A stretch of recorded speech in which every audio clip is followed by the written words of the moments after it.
Dzień dobry, witam ponownie wszystkich. Ja również mam przyjemność reprezentować Politechnikę Białostocką, a dokładnie Wydział Budownictwa i Nauk o Środowisku. Większość moich kolegów i koleżanek już spotkaliście Państwo wczoraj. Ja natomiast powiem o czymś bardzo przyziemnym, to znaczy o betonie i mam nadzieję, że o ile teraz kojarzy się Państwu to na pierwszy rzut oka ciężko i mało strawnie, to mam nadzieję, że pod koniec prezentacji uda mi się ten beton trochę oswoić i odelżyć. Dlaczego? Dlatego, że chciałabym tak naprawdę powiedzieć dzisiaj o recyklingu betonu. Tematyką tą zajmuję się od przeszło 10 lat wraz ze swoim zespołem. No i taki krótki wstęp. Dlaczego? Pamiętam, jak zaczynałam swoją karierę z recyklingiem i to gdzieś było właśnie w okolicach 2014 roku i jak zbierałam literaturę do jakiegoś artykułu, to odnalazłam informację, że na świecie generuje się około 900 milionów ton gruzu betonowego rocznie. Minęło 10 lat, no i takie oto dane tutaj mamy. Na przykład, że na świecie co roku produkuje się około 30 miliardów ton samego betonu i około ponad 4 miliardy ton cementu, który, jak wiemy, odpowiada za znaczną emisję dwutlenku węgla. Szacuje się, że około 10% całkowitej emisji antropogenicznej węgla to właśnie emisja dwutlenku węgla wynikająca z produkcji cementu, czyli z wypalania klinkieru. No i jak te dane a propos tego gruzu betonowego przedstawiają się dzisiaj? Więc w samej Unii Europejskiej, już w samej Unii Europejskiej powstaje około 850 milionów ton odpadów budowlanych, co stanowi około 35% wszystkich odpadów generowanych w Unii. Natomiast w samym USA na przykład w samym 2018 roku wygenerowano tam około 600 milionów ton gruzu. Jak te dane przedstawiają się w Polsce? Otóż znalazłam takie informacje, bardzo szacunkowe, ale jak wiemy, papier przyjmie wszystko, że w Polsce takie magiczne słowo gromadzi się rocznie ponad 3 miliony ton gruzu. Słowo newralgiczne, bo od gromadzenia poprzez składowanie, a gdzież tam do recyklingu, to jeszcze bardzo daleka droga. Natomiast biorąc pod uwagę dynamiczny rozwój budownictwa, generalnie głównie w kontekście wykorzystania materiałów betonowych jako bardzo wdzięcznego budulca różnego rodzaju konstrukcji, szacuje się, że ta ilość odpadów do 2050 roku wzrośnie i będzie wynosiła już nie 35% wszystkich odpadów, tylko nawet 88%. Tak jak wspomniałam, ten beton jest bardzo wdzięcznym materiałem do wznoszenia konstrukcji inżynierskich i nie tylko, ale wzrost produkcji betonu oczywiście przekłada się z czasem na wzrost ilości generowanego gruzu betonowego. Jakie są tego konsekwencje? Oczywiście deficyt kruszyw naturalnych. Przypomnę tylko, że około 74% wszystkich kruszyw wykorzystywanych w budownictwie są to kruszywa żwirowe i piaski, których deficytami już mamy do czynienia, już nie wspominając o kruszywach łamanych, których deficyty tam po 2014 roku już są bardzo, można powiedzieć, namacalne i odczuwalne, co wiąże się oczywiście z degradacją środowiska naturalnego, również poprzez ten dwutlenek węgla, o którym wspominałam na początku, głównie w procesie wypalania klinkieru portlandzkiego, nieodzownego i do tej pory niezastąpionego głównego składnika przy produkcji betonu. No a co to powoduje? Powoduje to, że gruz betonowy zalega na składowiskach. Oczywiście sankcje Unii Europejskiej będą w tej kwestii nieubłagalne. Wzrost opłat za składowanie tony odpadów, w tym gruzu betonowym, staje się coraz bardziej dotkliwy. Już w momencie, kiedy uchwalono w polskim prawie taką przełomową ustawę o odpadach z 2012 roku, nastąpiło pewne tąpnięcie. To tąpnięcie dało się skrzętnie ominąć, jeżeli chodzi o producentów odpadów gruzobetonowych, natomiast w tej chwili dotyka to wszystkich. Z zagadnieniem recyklingu zwykle rozmawiając z przedsiębiorcami kojarzy się tylko to, że ten recykling polega na przekruszeniu. W moim odczuciu, mam nadzieję też w odczuciu wielu koleżanek i kolegów, to nie jest recykling, ponieważ zamiana postaci fizycznej czegoś z dużych, czasami bloków, kawałków rozbiórkowych konstrukcji w mniejsze, czyli w kruszywo, w ziarna przypominające znacznie mniejszych rozmiarów, jest tylko przeobrażeniem tego materiału, a nie ma nic wspólnego z recyklingiem. I ten recykling betonu był przez wiele lat tak naprawdę zaczarowany, bardzo zaszufladkowany właśnie, jeżeli chodzi tylko o te zastosowanie kruszenia jako metody swoistej przeróbki i ponownego wykorzystania. To też kruszywo zwane recyklingowym było wykorzystywane głównie do niwelacji terenu, do podbudowy dróg. Ale gdzie w tym wszystkim ten recykling, który ma odzyskać materiał, który został pierwotnie wykorzystany? Tutaj mam na myśli głównie kruszywo, bo wody już odzyskać nie możemy, ale możemy odzyskać te pierwotne kruszywo, możemy odzyskać częściowo cement, który przeobraził się jakby w zaprawę cementową.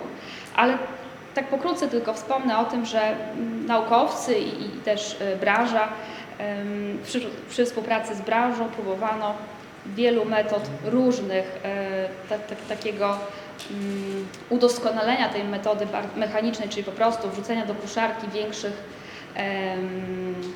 fragmentów betonu, konstrukcji i przekruszenia. Na metody przejście dotyczyło wykorzystania metod chemicznych, metod kombinowanych, czyli metod mechanicznych we współpracy z metodami termicznymi w różnej konfiguracji, wieloetapowych, po to, żeby uzyskać te pierwotnie wykorzystane kruszywo, ten pierwotny, najcenniejszy surowiec. No i co się stało? Większość z tych metod nie przekroczyła progu laboratorium, to jest największa bolączka. Tutaj mamy na myśli te metody chemiczne, namaczania w kwasach, takich fragmentów gruzu, namaczania w silnych zasadach, czy też metody impulsów ultradźwiękowych, czy też ogrzewania mikrofalowego. Metody wiemy, że skuteczne, metody pozwalające odseparować przylegającą zaprawę cementową do takiego kruszywa i uzdatnić się, ale ze względu na swoją skalę i koszty nigdy nie przekroczyły progu laboratoryjnego. I takim wspólnym mianownikiem tych wszystkich metod, mniej lub bardziej skutecznych, niestety było to, że brak było metody kompleksowej. O ile już te metody pozwalały na taką dość efektywne odzyskanie tego zatopionego pierwotnie kruszywa naturalnego z tego gruzu betonowego, o tyle nie było pomysłu, czy też ta zaprawa odspojona nie nadawała się do dalszego zastosowania. I my tutaj z zespołem poświęciliśmy wiele lat, aby kompleksowo i całościowo spróbować zrecyklingować ten gruz. Co się za tym kryje? Opracowaliśmy metodę, która pozwala na bardzo efektywne odspojenie przylegającej zaprawy cementowej od kruszywa grubego, dzięki któremu powstają ziarna wtórne, które mogą być wykorzystywane klasycznie do betonu jako 100% zamiennik kruszywa naturalnego, a te frakcje drobne, czyli ta zaprawa, która jest tym do tej pory niezagospodarowanym materiałem, może mieć wielorakie zastosowanie, na przykład jako dodatek pucelanowy do kompozytów cementowych, jako aktywny składnik do wyrobów autoklawizowanych, czy jako surowiec do produkcji kruszyw lekkich. Tym się zajmiemy omówię to szerzej w dalszej części prezentacji. Oczywiście na schemacie to wygląda bardzo prosto i nieskomplikowanie, natomiast dobranie parametrów technologicznych, parametrów obróbki tak naprawdę gruzu betonowego, zarówno tych termicznych, jak i mechanicznych, o której tutaj jest mowa, no zajęło nam bardzo dużo czasu i ponieważ musieliśmy skupić się tak naprawdę na dwóch materiałach. Na jednym materiale, czyli na tym odzyskaniu i uzyskaniu bardzo dobrych parametrów kruszywa faktycznie z recyklingu, czyli tego odkrytego kruszywa naturalnego oraz tej frakcji tak zwanej drobnej, która powstała w wyniku właśnie tej przeróbki, która dotychczas nie była zagospodarowana. I efektem tych prac było wcześniej zgłoszenie patentowe, teraz już wiemy, że zakończyło się uzyskaniem patentu na sposób i metodę oraz urządzenie do obróbki termiczno-mechanicznej gruzu betonowego, powodującej całościowy recykling gruzu betonowego. Jak wyglądała sprawa w laboratorium? Mówię tak sprawa bardzo kolokwialnie, ponieważ w laboratorium mieliśmy pewne ograniczenia. Po pierwsze, jeżeli chodzi o wielkość, po drugie, jeżeli chodzi o dostępność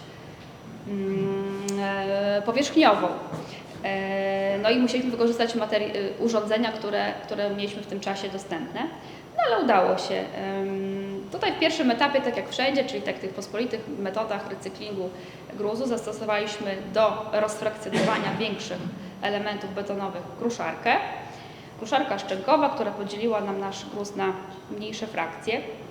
Następnie w metodzie termiczno-mechanicznej chodziło o to, żeby rozerwać wiązanie pomiędzy zaprawą cementową a kruszywem i dobór tej temperatury zajął nam bardzo dużo czasu. Teraz już wiemy, że jest to 600-650 stopni Celsjusza w odpowiednio długotrwającym procesie wygrzewania. Ustaliliśmy, że jest to około godzina. Następnym etapem, czyli etap obróbka termiczno-mechaniczna, przechodzimy do obróbki mechanicznej. Wykorzystaliśmy dostępny w laboratorium drogowym bęben Los Angeles, który wraz z kulami miał już bardzo efektywnie i ostatecznie rozdzielić zaprawę przylegającą od kruszywa grubego. No tutaj na zdjęciu czwartym widzimy efekty naszej pracy. W około 70% objętości materiału wsadowego otrzymaliśmy zaprawę, czyli tą trakcję drobną. Około 30% stanowiło kruszywo grube, podkreślam, wysoce oczyszczone z tej zaprawy i o bardzo dobrych parametrach. Zdawaliśmy sobie sprawę i nadal zdajemy sobie sprawę z tego, że poszczególne komponenty linii technologicznej poprzez kruszarkę, piec, czy też urządzenie bębna, które finalnie rozdrabnia taki gruz, jest dość kosztowne. Dlatego też opracowaliśmy urządzenie do obróbki termiczno-mechanicznej takiego gruzu, które składa się z 2 komór.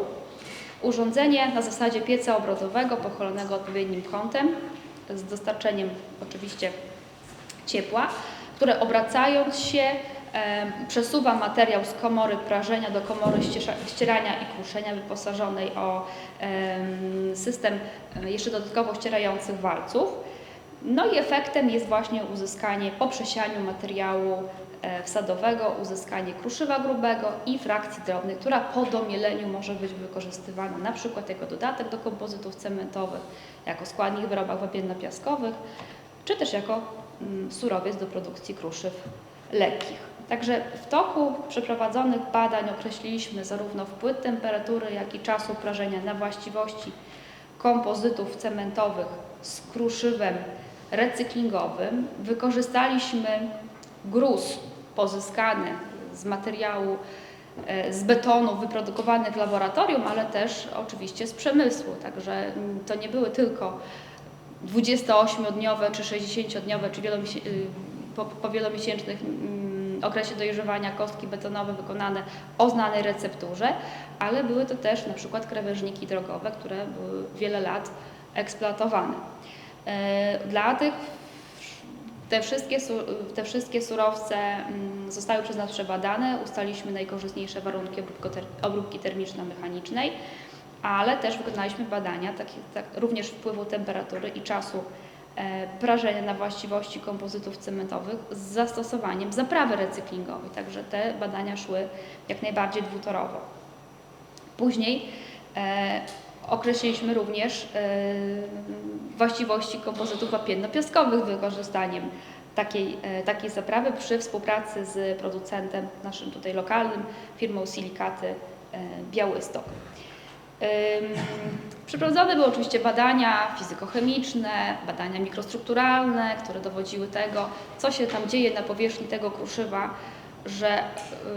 że ono po wbudowaniu do betonów, do świeżej mieszanki betonowej powoduje, że wytrzymałość na ściskanie takich betonów z kruszywem wyłącznie z recyklingu wzrasta nam o 10%, pomimo że w porównaniu do betonów wykonanych na przykład na kruszywie naturalnym. No i okazało się, że te fragmenty zaprawy recyklingowej, które powstały które pozostały na powierzchni takiego kruszywa z recyklingu, są swego rodzaju zarodkami procesu hydratacji i wspomagają swoją obecnością, w wielkim skrócie, budowę strefy kontaktowej. Przez to ta strefa kontaktowa pomiędzy matrycą cementową a takim kruszywem jest bardziej szczelna i nie występuje taka klasyczna przestrzeń wynikająca z zwiększonego współczynnika woda do cement przy obszarze w przypadku kruszywa naturalnego. Także tutaj zaobserwowaliśmy wiele różnic, w których upatrujemy i upatrywaliśmy wzrost właściwości takich betonów na kruszywie z recyklingu.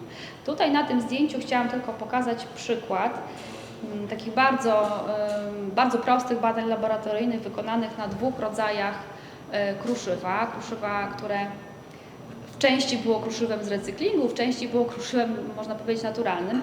2 rodzaje: kruszywo żwirowe, kruszywo po obróbce, kruszywo łamane, granitowe. Jedno i drugie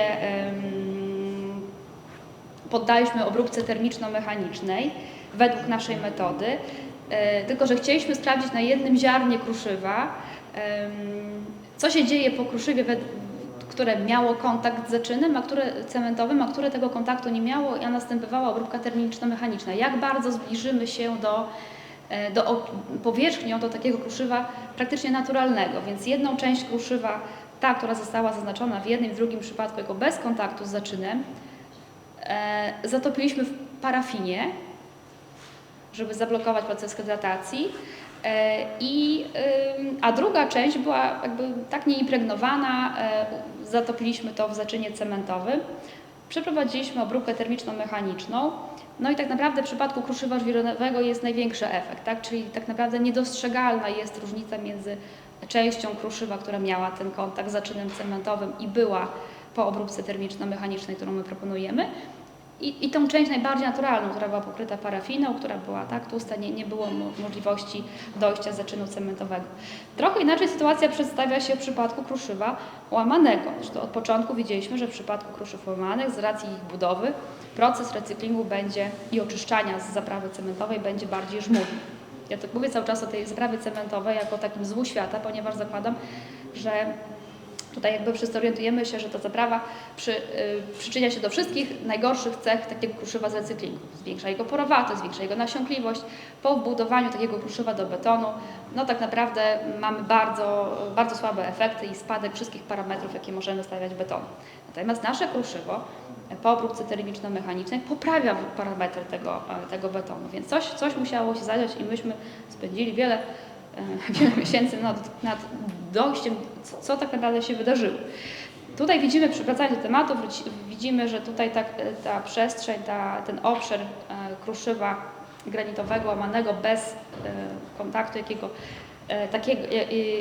z zaczynem jest czysta, natomiast tutaj po kontakcie z zaczynem widzimy, że nie jest najgorzej, natomiast te wszystkie fragmenty, załamania, kratery, uskoki, niestety ten zaczyn cementowy wniknął i metoda nie pozwala na całościowe usunięcie tego zaczynu. Nie jest to możliwe, natomiast jego jest na tyle mało i temperatura wprowadzona, te 650 stopni, o których powiedziałam, powoduje, że za to strefa kontaktowa pomiędzy takim kruszywem a zaczynem cementowym matrycy jest bardzo silna i szczelna. I tutaj chciałam powiedzieć, już kończąc na tym temacie wykorzystania kruszywa i zaprawy do nowych kompozytów cementowych, chciałam się skupić na tej trzeciej drodze, o której wspomniałam na początku, czyli zastosowania zaprawy z recyklingu do produkcji kruszyw lekkich. I ten temat był przedmiotem zrealizowanego i zakończonego w tym roku projektu z funduszy regionalnych województwa podlaskiego.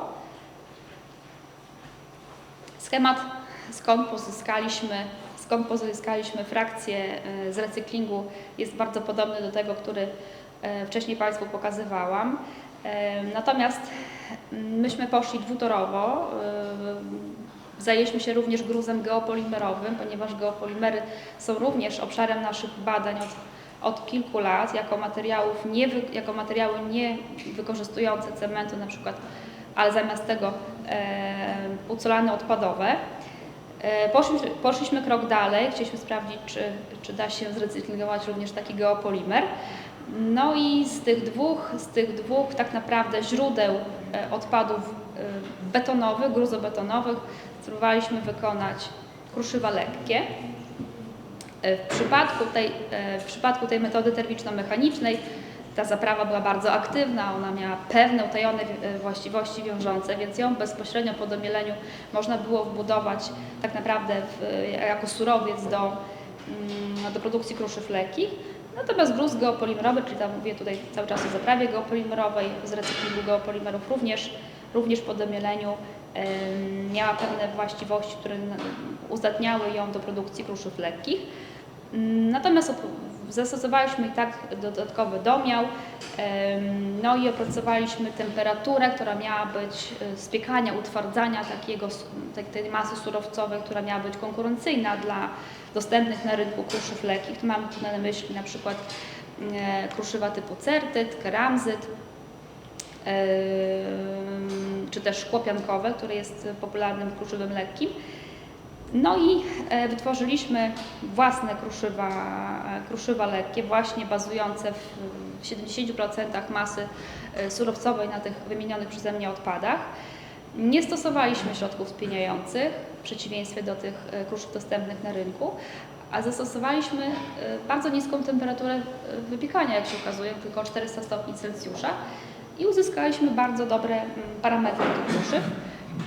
Porównywalne, w zależności od tego, do których się porównamy, tak, kruszyw dostępnych na rynku.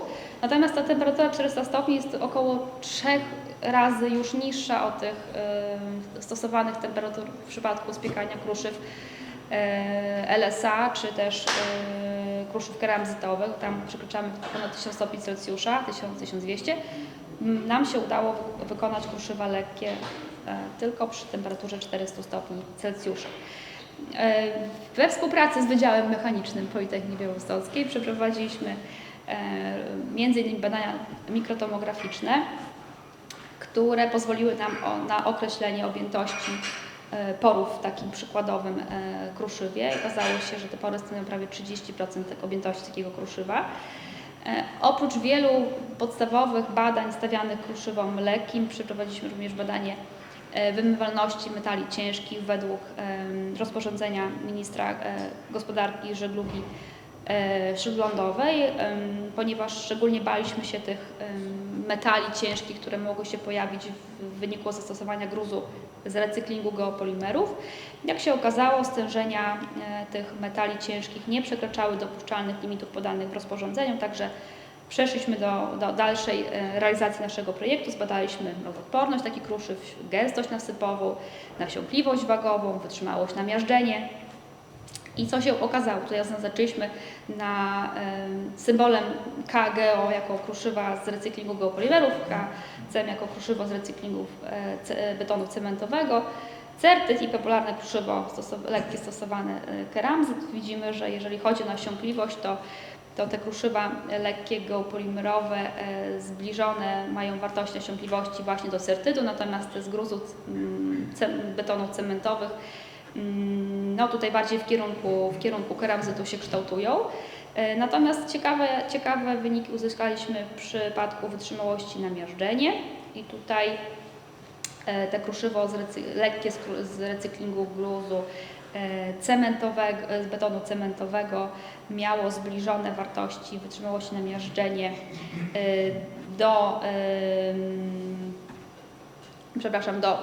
do tych otrzymywanych w wyniku recyklingu geopolimerów. Około dwukrotnie niższe jedno i drugie od certytu wytrzymałości uzyskało, natomiast znacznie wyższe, około 3 razy wyższe niż keramzyt popularnie stosowany. I te prace, zarówno sposób, receptura, jak i technologia wytwarzania takich kruszyw lekkich również uzyskała zgłoszenie patentowe. W tej chwili czekamy na dalsze, że tak powiem, prace, co z tego wyniknie, czy się uda taki patent otrzymać. Na razie jesteśmy na etapie zgłoszenia patentowego. Natomiast ten projekt zainspirował nas do współpracy z innymi jednostkami. Tutaj w ramach sieci Politechnicznej Sieci Via Carpatia realizujemy jakby rozwinięty projekt zastosowania odpadów, w ogóle odpadów budowlanych i przemysłowych w technologiach produkcji proekologicznych kruszyw sztucznych wraz z Politechniką Rzeszowską i wraz z Politechniką Lubelską. Kierownikiem głównym projektu jest pani profesor Małgorzata Franus z Politechniki Lubelskiej. Wykonawcami z PB jest zespół pod moim kierownictwem, a z Politechniki Rzeszowskiej zespół pod kierownictwem pana doktora Adama Masłonia. Także teraz zajmujemy się troszkę innymi odpadami. Oczywiście ten gruz betonowy daje nam w duszy gra, natomiast wzięliśmy jeszcze na warsztat bardzo trudny do gospodarowania popiół lotny ze spalania odpadów komunalnych oraz osady denne z bagrowania zbiorników wodnych. Także projekt jest w trakcie realizacji, zaczęliśmy w kwietniu, będzie trwał 28 miesięcy i już mamy pierwsze efekty. Także mam nadzieję, że na sprawozdaniu okresowym, które będzie chyba po nowym roku, zostaniemy pozytywnie ocenieni. No i tak mogę od siebie dodać, że taki projekt daje nam wiele satysfakcji jako dla naukowców, ale też jako dla zespołów takich międzyuczelnianych, które robią coś razem. Także tak na sam koniec, wracając do kwestii ekonomicznych, bo jest to nieodłączny aspekt współpracy z przemysłem. Dlaczego warto produkować kruszywo z recyklingu gruzobetonowego lub odpadów? Dlatego, że technologia jest tańsza. Już na samej temperaturze mamy około 30% oszczędności. Jest duża dostępność surowców. Można wyprodukować nowy, proekologiczny produkt na rynek, a teraz ekologia jest, można powiedzieć, w modzie i już odbiorcy materiałów budowlanych są bardziej świadomi niż kilka lat temu. No i takim aspektem bardzo ważnym z punktu widzenia przedsiębiorcy, no to jest rozwiązanie składowania gruzu lub też brak opłat za takie składowanie. No i wszystkie te cele mieszczą się w polityce zasad gospodarki o obiegu zamkniętym i zielonego ładu. Ja tutaj jeszcze wracając do tej technologii kompleksowego recyklingu gruzu betonowego, wspomnę, że technologia została wdrożona w jednym z przedsiębiorstw produkujących beton.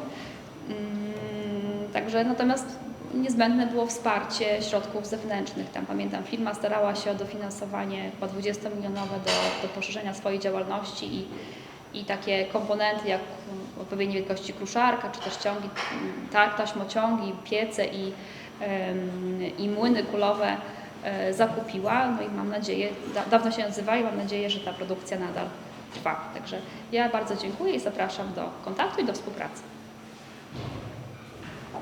Może są jakieś pytania? Może nawet już bez mikrofonu chyba się dobrze słyszymy, tak mi się wydaje.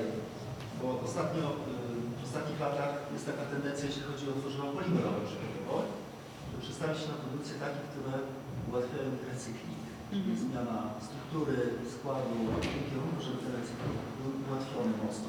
Pani kolekcja dotyczyła tego wszystkiego, co już było, czyli tego betonu, który został wyprodukowany tymi standardowymi metodami. Czy istnieje w tej chwili być może taka tendencja, jeśli chodzi o produkcję betonu, żeby stosować podobne wymagania czy mechanizmy, jak to jest w przypadku polimerów? Być może dałoby się te betony produkować taką, czy wytwarzać beton, tak, żelbet i tak dalej, taką metodą, która w przyszłości ułatwiałaby mocno recykling, czyli w jakimś znaczącym stopniu zastosowanie jakichś elementów, nie wiem, składu czy struktury, które by dały możliwość o wiele tańszego w przyszłości przetworzenia tego betonu. Być może mogłaby to być jakaś propozycja badań na Politechnice Białostockiej, próby stworzenia takiego betonu, który w przyszłości znacząco obniżyłby koszty jego recyklingu, czyli zastosowanie jakichś dodatków, czy jakiejś metody wytwarzania się, na to zupełnie nie znam, ale wydaje mi się, że biorąc poprzez analogię do odpadów polimerowych, takie, wydaje mi się, działania mogłyby być możliwe do realizacji. Czy coś na ten temat może wiadomo? Bardzo dziękuję za to pytanie. Też jestem tego zdania, że łatwiej zapobiegać niż leczyć, więc więc jak najbardziej temat i źródło trafione. No z tego co mi wiadomo, to teraz branża budowlana idzie w cementy niskoemisyjne, czy też betony niskoemisyjne, tak? Czyli no, bazujące na takich składnikach, które zmniejszają ten ślad węglowy, więc jakby w tym aspekcie jakby samych materiałów tak jak najbardziej. Natomiast no, bardzo dobrym pomysłem jest pójście dużo szerzej. Ten ślad węglowy i potem ten recykling mógłby być znacznie ułatwiony, gdybyśmy stosowali te materiały, które temu recyklingowi łatwiej poddać. Także z tym się zgadzam w 100%. Natomiast branża budowlana, no może nie chcę mówić tutaj jakoś ogólnie, czy też to jest tylko moja opinia, wydaje mi się, że jest dość, i tak już się bardzo otworzyła na swego rodzaju nowinki, swego rodzaju zastosowanie na przykład materiałów odpadów, czyli na przykład popiołów lotnych jako składników cementu, więc no coś się dzieje, tak, coś się dzieje. Natomiast myślę, że jeszcze przed nami jest dużo do zrobienia i tutaj pomysł pana profesora jak najbardziej trafiony.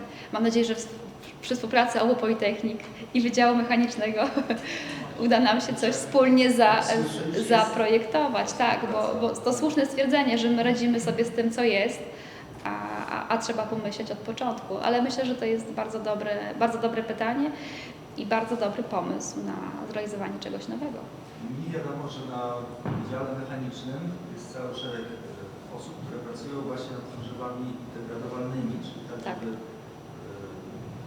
to, co zresztą dzisiaj jakie tendencje widzimy w Unii, prawda? Przecież już się rezygnuje ze słomek do picia, z sztućców jednorazowych. Tak? Dokładnie, żeby można było. One się strasznie trudno rozkładają, żeby zastąpić się tymi biodegradowalnymi. Z betonem to chyba tak nie będzie. Znaczy, No może nie być tak łatwo, bo nam zależy na tej trwałości, prawda? Jeżeli chcemy uzyskać tą trwałość, to robimy wszystko, żeby ta świeża mieszanka potem nam zawtórowała konkretnym betonem, tak? Czyli o wysokich wytrzymałościach i innych parametrach. Także, no ale może. Gdyby wynaleźć taki sposób, który później przy wykorzystaniu właśnie celowanej metody pracowanej przez na przykład naukowców Politechniki Beton biodegradowalny na przykład. Tak. Może nie ale ryzykowna sprawa. Tak. No trzeba by było określić okres trwałości. To na pewno nie, ale być może jakiś dodatek, który w przyszłości ułatwiłby, prawda, Na przykład, tak. Nie występuje tak standardowo w środowisku, tak? Tylko że później ewentualnie można było degradować szybciej. Na pewno pomysł bardzo ciekawy. Będziemy nad tym pracować. Dziękuję bardzo. Dziękuję bardzo. Ja się zapytam od strony takiej praktycznej. Jaki jest koszt wytworzenia takiego odzysku, takiego kruszywa z betonu? Bo wiemy, że powiedzmy w takich tradycyjnych metodach w kopalni tona takiego kruszywa zaczyna się 40-50 zł. Wszystko zależy od tego, jaki to jest rodzaj materiału. Jak wygląda to tutaj w tej technologii? Jak w ogóle wpływa na efektywność przetworzenia tego recyklingu sam materiał, który jest stosowany do recyklingu, tak? Czyli na przykład mamy beton jakiejś wysokiej wytrzymałości. Czy tutaj też czy to się da w ogóle odzyskać, albo jak to w ogóle tutaj wygląda? Czy to musi być specjalnie wyselekcjonowany materiał, który możemy pracować i to jest warto przetwarzać? Bardzo dziękuję. No, od tych pytań a propos kosztów, to ja zwykle, znaczy nie próbuję się od nich odwrzegnywać, tylko to wszystko, odpowiedzią na pytanie jest, to zależy. Więc to zależy od tego, do kogo ta technologia ma trafić i czy taki producent na przykład musi ten materiał, dajmy na to gruz, odpad, zakupić, czy on go też wytwarza samodzielnie. Tutaj myśmy byli skierowani głównie do producentów na przykład prefabrykatów, którzy mają dużo odpadów, tak, z różnych elementów wytwarzanych materiałów. No i zwykle nie musieli te odpady traktować jako gruz, jako odpad i ewidencjonować. Czasami też sprzedawano po przekruszeniu takie kruszywo na drogi, tak, w jakiejś bardzo śmiesznej cenie. Kiedyś pamiętam, to było około 17 zł za tonę, kiedy można było to sprzedać i się pozbyć. Teraz już jest około 30-40 zł za tonę, bo tutaj jakby nastąpiło małe poruszenie w branży. Natomiast Przyznaję się tutaj bez bicia, że myśmy nie przeliczali kosztu 1 tony produkcji takiego kruszywa, ponieważ to wszystko zależy od tego, jaka jest wydajność maszyn, jaka jest wydajność w ogóle takiego producenta, ile on tego materiału odpadowego posiada. Także przy okazji tego wdrożenia, które myśmy realizowali, no to scedowaliśmy to już na tą firmę, która zakupiła od nas licencję, jeżeli chodzi o wykorzystanie tej metody. Ale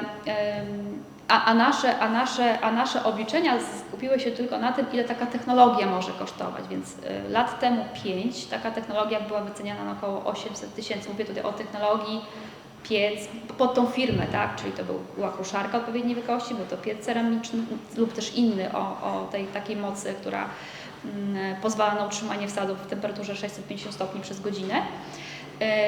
Zestaw taśmociągów, no i tutaj ten też kluczowy element jako młyn domielający. Także wtedy, kilka lat temu, to było około 800 000 złotych, natomiast teraz zdajemy sobie sprawę, że te koszty poszybowały znacznie w górę i ciężko by było nam to ocenić bez zaznajomienia się z konkretnym odbiorcą takiej technologii. Natomiast wracając do pytania drugiego, czy każdy beton można zrecyklingować? Tak, myśmy nad tą technologią pracowali chyba za 8 lat. Przebadaliśmy różne typy betonów nisko-wysokowartościowych z laboratorium, tak jak wspominałam, które na przykład z krawężników czy z słupów z budynków, które leżały czasami po prostu na składowisku i nabierały jeszcze tej mocy, można powiedzieć. Także tak, metoda jest kompleksowa jak najbardziej. W zależności od tego, jakie zastosowano kruszywo w betonie źródłowym, jest mniej lub bardziej efektywny. Natomiast każdy beton da się według tej metody recyklingować. Pytanie, czy w 100% będziemy mogli zastąpić kruszywo naturalne kruszywem z recyklingu, czy też na przykład w 50%. Więc każdy stopień zastąpienia jest oszczędnością kruszywa naturalnego. Bardzo dziękuję. Bardzo dziękuję.